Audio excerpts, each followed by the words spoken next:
Welcome, I'm Mystery, and today I present you a way how to improve your Magic the Gathering skills and your gameplay in Standard 2022 with Mono White deck. And if you really want to improve, then it's a work for you. So I present you a challenge. I will present you a set of questions from my Mono White gameplay, which I think are really tough, or at least some of them. So please challenge yourself, make yourself think about the questions, came up with your own solution, and then I will discuss my solution and you might compare if you think yours is better or yours is worse and learn something new. To do it, I will use this deck in my games, so you might look at it. It's a mono white deck. There are two cards which aren't played very often in the deck. That's a Bird Cleric, which has Vigilance and Flying, and puts +1/+1 counters on each creature which enter the battlefield under your control this turn. So an important card, so make look at it, think about the uses of this card. And the Guardian of Fate, which of course can phase out your creatures. So that's the deck. And now let's go to the first question. And here is the first question. We just attack our opponent, and as you might see, opponent has no creatures. The creature in flight is our called Spell Cleric. And we didn't play a spell this turn. Your task is, if we want to play the called Spell Cleric, even though it doesn't put +1/+1 counters. If you're wondering where we spent our mana, we've created 1/1 human token with the Usher, which gets exiled. So that's the first task. Please stop, think about it, and here is the solution. And my solution to this is quite simple. The opponent is playing some control deck. We might expect some Lord Wipe with 6 mana, probably ramp up with some treasures. And we want to attack them as fast as possible. So I think in this case we should play the god Spell Cleric as 1/1, and that's especially because the next turn, if we draw nothing, we want to attack them with the Haven.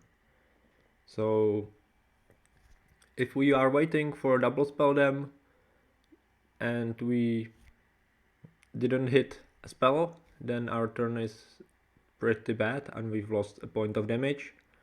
And if we draw some 1-drop, even though it's better to attack with the Faceless Haven. So yeah, really put your creatures on the battlefield as fast as possible, because we need to be pretty fast in this matchup and win as fast as possible. There is a new question, and your task is to plan your turn and how you want to play it. So again, stop your video and think about it, and here is the solution. And in this case, we would like to play the Numeric Aspirant. But if we does this, play the land, play the Numeric Aspirant, we can't attack with the Faceless Haven. So we might put +1/+1 counter on one of our creatures before the combat and attack them only for 4 damage. But if we power up the Faceless Haven, we might attack them for 7 damage, which is much more, and then play the Numeric Aspirant without the +1/+1 counters. So I think the second possibility is better. Get more damage in and then play the Numeric Aspirant. In the game, the opponent was holding Vanishing Verse, which make the play even better, because the Faceless Haven can be can be exiled. It's not the monocolored permanent. And the opponent was holding it, and they exiled Luminarch as parent after we play it. But if we play it here, they would exile it immediately, and we are losing effectively 4 damage, which we've done. So that's this puzzle. Let's go to the next one. Yes, and this is classic of mono white. First turn, and now we have to think about how to play our things.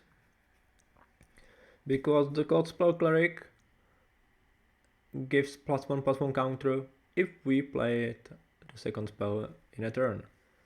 So is it worth it to play it here? Again, make a stop. And here is my solution. In this case, I think it's really easy, because we want the Cold Spell Cleric to be on the battlefield to put a +1/+1 counter to it from the Luminarch Aspirant and hit them for 1 more damage. Yeah, we are on the play, we are aggressive deck, we need the damage to be dealt. That's why I think we shouldn't hold the Cold Spell Cleric here. Again, in this puzzle, your task is to plan your turn. So please think about it. I think this one is quite hard. And here is my solution. So we have lots of possibilities here. We might attack them here.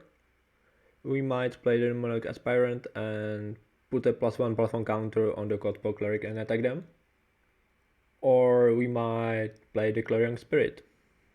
Or we might play the Luminarch Aspirant plus +1/+1 counters on the Cold Spell Cleric and don't attack them at all. So first of all, we should decide if we want a trade. And I think we absolutely doesn't.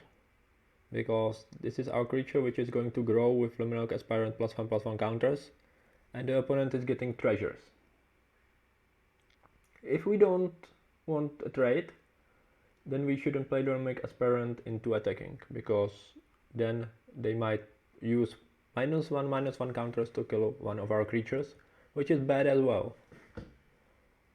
Or they might even decide to use the treasure to make some better play later. So if that's the case, I think the best play is to play Luminarch Aspirant into putting +1/+1 counters on either of our creatures. Maybe the Cold Spell Cleric is better here, in case they have a removal, and wait. And next turn, we might exile this Shambling Ghast with Skyclave Apparition and get in for quite a lot of damage. This is a hard puzzle. I understand if you have different plan, different opinion on this matchup and on this exact play. So if you have something better, please let me know. I would like to learn myself. Here again, your task is to plan your turn here. If you can see it, the Paladin class is on level 1. We might upgrade it here to get our creatures +1/+1 counters, or we might do something different. So again, think about this and stop. And here is my solution. And to calculate this solution, the best way how to find it is calculate how we can attack them. So if we upgrade the Paladin class here and attack them with everybody, we are going to lose one of our creatures, and they are going to block one of them as well. So that's 9 damage in, or 6 damage in if they jump with the painter. So I don't think this is the best way how to play this turn, because we are going to lose one of our creatures, and that's only for 6 damage, and our turn is gone. Next turn we might attack them again with 4 creatures, One of them is going to die, one of them is going to be blocked. So that's actually again 6 damage. They are not dead here. But if we play the Luminarch Aspirant here and the monk in the different order than I said it, we play the first the monk, then the Luminarch Aspirant, then you might use 2+1/+1 counters, make your board bigger and attack them next turn. Which I think is better.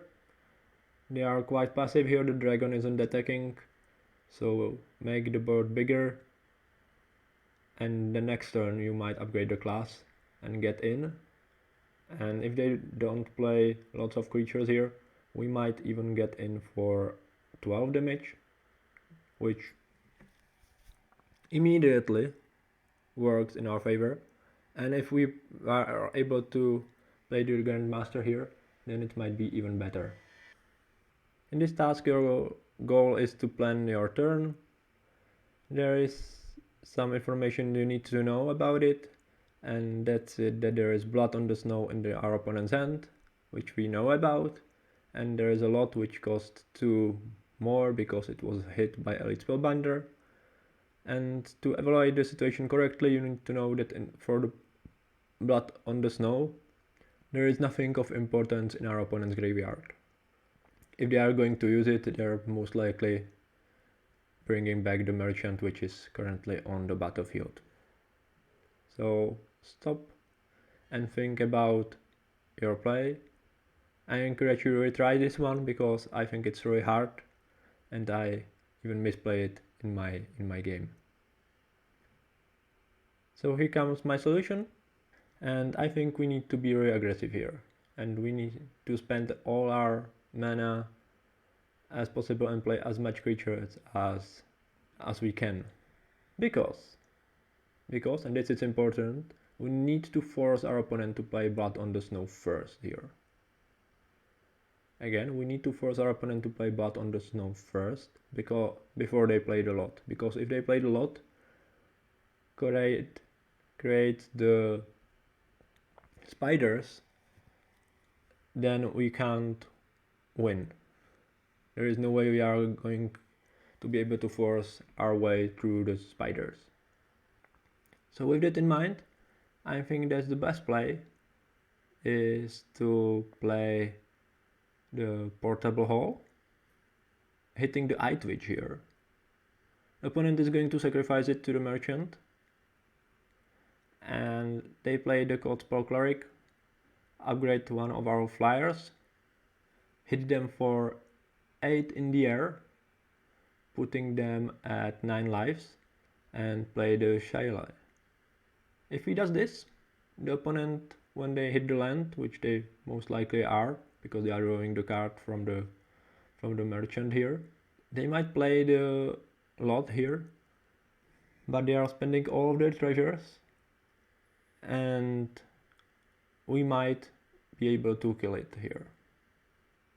And if they are playing the bot on the snow, then we still have a lot of creatures we can play, and that's because of the Legion Angel. We have 2 more copies on our sideboard, so we can quite spam a lot of creatures here which are able to get us through. The opponent actually doesn't have a lot of snow covered lands, so if we are able to kill the lot here, they won't be able to bring it back soon. In the game, I ended up targeting with the portable hall the Ranger class, which is absolute nonsense. And then I didn't play a lot of creatures, and opponent played a lot, created the spiders, and I just lost. If you're interested in the game, it's in my lettering video on mono white. Here, again, your task is to plan your turn, make the best of it, and as you might see, we are playing some mirror. Your opponent is having Paladin class, which was hit by a Spellbinder. then a land, and you hear something on the watch. If you don't know hear something on the watch, that's an instant which gets either +1/+1 to each of your creatures, or it deals 5 damage to target attacking or blocking creatures. It's for 1 white and 1 colorless mana. And if you can't see it, our paladin class isn't upgraded here. Yes, our spellbinder is only 3/1. So again, stop, and here is my solution. This one is pretty tricky, because the best play is to use portable hole on their portable hole. As you might see, there is quite a nice creature under their opponent's portable hole, which we are going to get back. So if we target the portable hole, we are going to Clarion Spirit back. We might play the second spell, put +1/+1 counter on some of our creatures, and then even attack them. So that's quite a good series of our turns. Of course, opponent is going to attack us here, most likely using you hear something on the watch, but we are on a bad spot here. So if we are able to trade some of our creatures, or at least force them to use it in a way they don't get the much damage in, it's a good for us. And the next turn we are going to upgrade our class and hope for the best. In this case, your task is again to play the turn. We haven't played a land, so you most likely are playing the Faceless Haven, and just plan your turn and stop, and here is my solution. So playing the turn seems quite as an easy task. We are playing the Faceless Haven into Luminarch Aspirant into Coldspell Cleric. Easy. But what about the +1/+1 counters? How you decided where to put them? And we are on a draw. In the mirror, our life total is pretty low here at 12. So I think our main goal should be to survive. So I think the best play is to place Faceless Haven, Luminarch Aspirant into Coldspell Cleric, put +1/+1 counters on Coldspell Cleric. Then we are going to attack them. And again, put the +1/+1 counter from Luminarch Aspirant into Coldspell Cleric. Opponent most likely isn't going to block. We are going to hit them for 2 damage and then tap the shell here, which is going to get us 2 +1/+1 counters. One of them is going to be on Coldspell Cleric and the second one on Luminarch Aspirant. By playing 2 spells a turn, our monk is going to be 2/2, so we've hit them for 3 damage inside of 2. I'm sorry. And that makes a Coldspell Cleric a 4/4 vigilant creature, which is extremely good. It's going to block all of their creatures and save us some lives. And the next turn, if we are lucky, we can draw a land and play the Legion Angel, and if not, we are most likely going to die, but the Coldspell Cleric can hold us for some time. And there is second task from the same game, and this time it's about blocking. So plan your blocks. As you may see, there are 2 attacking creatures. So stop. And here is my solution. And first of all, we need to calculate if we are able to kill them if they does nothing here. We need to block with one of our creatures, so let's say it's called Spell Cleric into the Usher. They are going to create a 1/1 from the Usher, and we are at 3 lives. And then we might attack them back here, and it's going to be for 6 in the air with 7 with Luminarch Aspirant +1/+1 counters. Then the Cold Spell Cleric, which has to be blocked, and the Monk, which might not be blocked. So that's not lethal, that's definitely not lethal. The 1/1 can block the Cold Spell Cleric, and their 3/3s effect level blocks are Luminarch Aspirant on the Monk. So that's not it. We can't do it. Even with the Grandmaster of Flowers, removing one of their blockers, that's not enough.